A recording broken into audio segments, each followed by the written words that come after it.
majoritarian Hindutva government wants its own people in the judiciary, and what have you judges done about it? I'm happy that I am not part of the college. This is a video clip from a book event in New Delhi where senior advocate Indira Jaisingh raised concerns about the secrecy in appointment of judges by the collegium. अब ऐसा इसलिए क्योंकि हाल ही में जो justice Pancholi हैं उन्हें elevate किया गया टू द सुप्रीम कोर्ट जज and he will be in next to line to become a CJI of India in 2031. अब यहाँ पे दो चीजें गौर करने की है। पहली कि जो जस्टिस पंचोली हैं उनकी ऑल इंडिया सीनियरिटी लिस्ट में रैंक 57 है, तो आखिर उनसे ज्यादा सीनियर और मेरिटोरियस जज होने के बावजूद क्या उन्हें पहले एलिवेट करना सही होगा?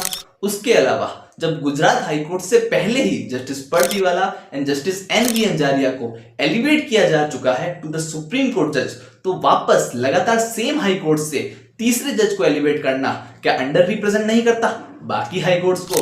तो इसी इशू को ध्यान में रखते हुए इंदिरा जयसिंह ने क्वेश्चन किया टू द फॉर्मर जज of supreme court Abhay S Oka से कि आखिर ऐसा कौन सा क्राइटेरिया है जिससे सुप्रीम कोर्ट या फिर कोलाइजम डिसाइड करता है कि दैट हु विल बी जज ऑफ हाई कोर्ट और सुप्रीम कोर्ट, और अगर ऐसा कोई क्राइटेरिया है तो वो ट्रांसपेरेंट क्यों नहीं है? तो इसी सवाल का जवाब देते हुए फॉर्मर जज of supreme court Abhay S Oka ने ये कहा Of great deal of concern, and in fact I have been saying this. We have to define what is transparency. Today you talk to any chief justice, any retired chief justices are here.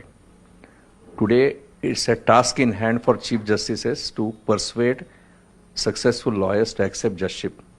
Collegium considers cases of say 10, 15, 20 lawyers.